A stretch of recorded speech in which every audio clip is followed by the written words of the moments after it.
He's Greg. I'm Nick. The quarterback is Mac Jones. Your thoughts, Greg, on Mac and what you saw? And I just see a note from you today, and it reads, Mac should be headed to the bench.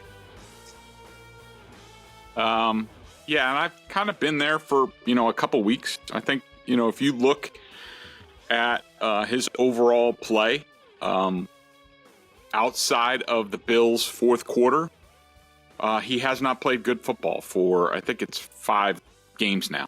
I mean, just Sunday wasn't any better. And Sunday was probably more frustrating to me from watching him because I thought he had a lot of opportunities. I thought the protection was pretty good overall. And he just, he doesn't settle down. He doesn't take the extra beat. He doesn't step up into the pocket. Whereas, and you look at who they played, the Commanders and Sam Howell's, in the other huddle, and Sam Howell's doing all the things that I talked about. I mean, he's not on a very good team. I mean, he has really good weapons.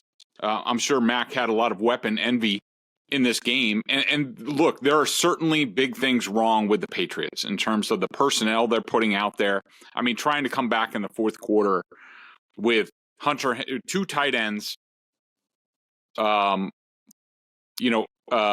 Smith-Schuster, Ramondre Stevenson, and Demario Douglas. Like, really, only probably Henry and Douglas out of that group should be on the field on a real NFL team. But this is where the Patriots are. And look, there were certainly issues in this game with drops, with routes, the Juju drop on the interception.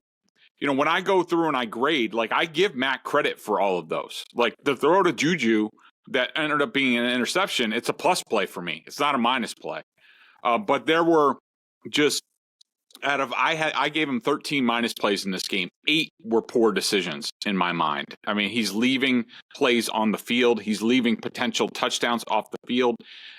And it's not where I'm frustrated is that it's not getting better. Like, I understand and I give him some leeway because of all the issues that they had with the offensive line early in the season. And I do believe that pressure accumulates and leaves a lasting effect on a quarterback, especially a pocket quarterback who's not used to playing, in a harried sort of frenzy. That's not their game. So I've given him some leeway, but, with each passing week, the pressure is getting better and he's not slowing down. He's still sped up. He's just playing jittery. He's not going through his reads. He's making improper reads at times, in my opinion. And it's just to the point now where he's just not playing well enough. And in my opinion, if all things were equal in terms of, who wants to see him play, is ownership weighing in and saying, like, we screwed Mac Jones so much last year. We're giving him a whole lot of rope this year. He gets the whole year. You're under orders. Mac's your starter this whole year. You did it for Cam Newton. Do it for Mac Jones. He is our first-round pick. I could see that happening. I don't know whether that's happened. If they had a better backup situation in terms of Bailey Zappi, who they've cut, or Will Greer, who they don't think is in the right place yet, or Malik Cunningham's not even a quarterback. If they had a better option, then, I think that Mac Jones would, if he wouldn't already be on the bench, he would be playing for his job this weekend against the Colts, because normally prudent teams like the Patriots who don't rush into anything, they normally take a beat during the bye week, reassess, self-scout. Where are we? Do we think we can do better with somebody else? Can we get somebody else coached up now at this point, with a bye week, with extra time? I think that if Mac doesn't play better this week, then I think that he is in danger of losing his job. I'm just telling you what the film shows, and that's what the film shows. I'm a Mac guy. I'm a believer in him. I think he's a good quarterback. I think he's been let down at times by what's around him, but the evidence is just becoming too overwhelming that he's leaving too much on the field, too many plays on the field that could make this team come out ahead in some of these games, especially against a team like the Commanders. This is a game they had to win. They should have won, and it's just not good enough. FanDuel is the exclusive wagering partner of the CLNS Media Network. Right now, new customers Get $150 in bonus bets with any winning $5 moneyline bet. FanDuel, official partner of the NFL. I don't think there's any denying that he hasn't been good. Yeah, I mean, I think all of us universally watch him and say, that's not good quarterback play. He's not good. He's too inconsistent. He makes some throws. He misses other throws. I think that's obvious. I'm beyond the what at this point. I think what the most important part of this is the why. We know what we're seeing. Question is the why. And what we're seeing is, a quarterback that doesn't even look like an average quarterback. And whether you hate Mac, love Mac, none of that matters. Greg and I have been, I think, pretty much on the same page with Mac. And this Mac conversation is so weird because people just move the goalposts. They add premises that never existed, like, CJ Stroud's doing this in Houston. Yeah, Mac isn't CJ Stroud. He was never supposed to be. Look what Josh Dobbs did this week. Yeah, it's like, even if you didn't like Mac, you hated Mac. Coming out of college, this guy should have at least been an average NFL quarterback. Should have at least been able to do the job, stand in the pocket, make throws. So why is that not happening? That's the question. And I just think he's a quarterback, Greg, with zero confidence at this point. It's been shattered for several different reasons, whether it was being embarrassed on national television against Chicago by his head coach, whether it was, his own shortcomings playing the position at times, and now he's rattled because he's questioning himself. He's got zero confidence. He has zero trust. He has zero chemistry with a lot of these guys. You play Jalen Reagor, who signed on August 31st. You play Tyquan Thornton, who came off of IR on October 10th. You play Juju Smith-Schuster, who didn't do much at all in preseason and camp. These are guys he doesn't even know. He does not. And and again, this isn't making Mac blameless. I'm telling you why we see the quarterback we see right now, at least in my estimation. So zero chemistry with the guys out there. His mechanics and footwork suck. And I think that's because the offensive line crumbled in front of him and he shook. And the question was, would he be able to respond and consistently return to the mechanics and footwork? No, it looks like he was shook. And he's been incapable of consistently giving you good mechanics and footwork because in the back of his mind, I believe, as soon as he sees someone possibly getting rush, it's just shot. He's a guy who got hit a million times and got a lot of pressure in the beginning of the season and hasn't been able to get back from it. And I just think the ultimate question that has to be asked, Greg, and you asked it, is it too far now down the road where he'd ever be able to return to at least an average guy? I think this year that question gets tougher to answer, in a positive manner.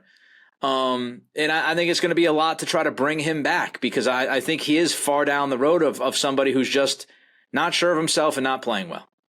Yeah, Nick, look, I think you bring up a lot of valid points. I mean, I think that to me, watching him and seeing the lack of improvement and, look, he does make, a couple of dime throws and I had him for, I think I gave him 8+ throws in this game. I mean, the throw to Hunter Henry for the touchdown is a dime. I mean, it's a beautiful pass. The Reagor pass that he dropped was a great pass. The interception to Juju was a great pass. I mean, he started off two of his on the drive. I gave him 2+ throws. The first throw of the game to Demario Douglas was a really nice throw. Then he hooked up with Ramondre Stevenson, on a little arrow route. Like that was a really nice throw. And, you see these things, but then you see, the Ramondre Stevenson reel route. I mean, that's just absurd. He can't miss that throw. And even the Tyquan Thornton, I don't know if that was a third down or a fourth down. The fourth down and short. Was it? What was it? Yeah, but it was the throw deeper down the field. Yeah, it was the first drive of the game, right? First drive of game, fourth down, and he missed them. Yeah, I think that. Sorry, I'm just looking at the play-by-play. So, fourth down throw to Tyquan Thornton. Look, do I think that Tyquan ran the right route exactly how they wanted to? Probably not. I mean, he never does. Neither does Demario Douglas. I mean, every game, there's 2 or 3 times in the game where Hunter Henry or Mike Gesicki or Juju or Devontae Parker look at Demario Douglas and be like, dude, you're in the wrong place. So he's dealing with that. But that fourth down throw, There's no pressure around him.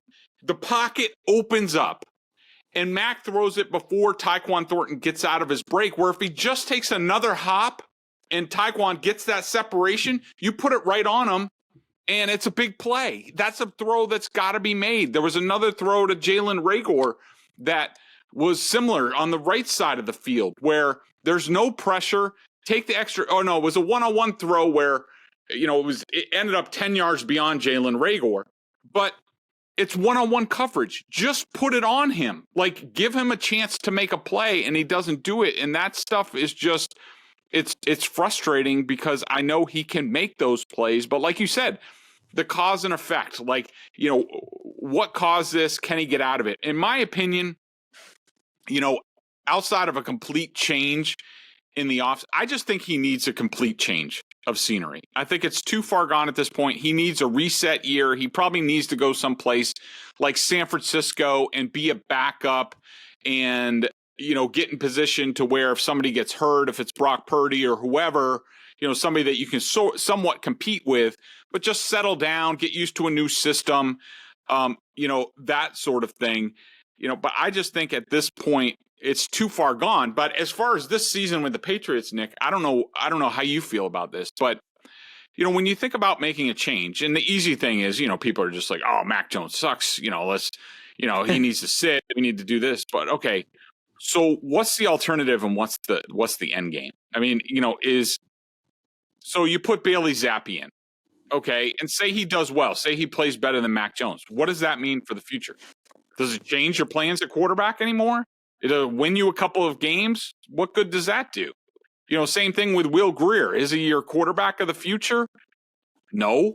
I mean, I guess maybe if he lit the world on fire, but it's just like you look at these things and you're just like, all right, if you want to make a decision, and I don't disagree with, playing somebody else at this point, but it's just like, all right, well, what's the end game? And is it worth doing that for this franchise?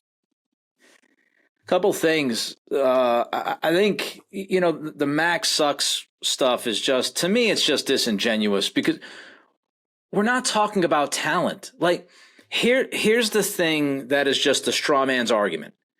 People try to paint those like myself and Greg and others who have talked about the quarterback. They try to paint us in this corner of like, oh, well, he's just not super talented. He's not super talented. He can't throw. He doesn't have a strong arm. None of us ever said that he has a strong arm. None of us have ever said that he has elite physical traits. I feel like I've been very consistent on Mac, which is average to above average quarterback and somebody who has almost no elite physical skills. I've said that over and over and over again. I don't know why people want to try to relitigate this thing. We're not talking about talent problems with Mac. The shortcomings are obvious. We're talking about fundamentals. We're talking about the basics. We're talking about things that Mac was good at, if not really good at, through stretches of his NFL career. We're talking about a guy who can't get his footwork right. That's not a talent issue, folks.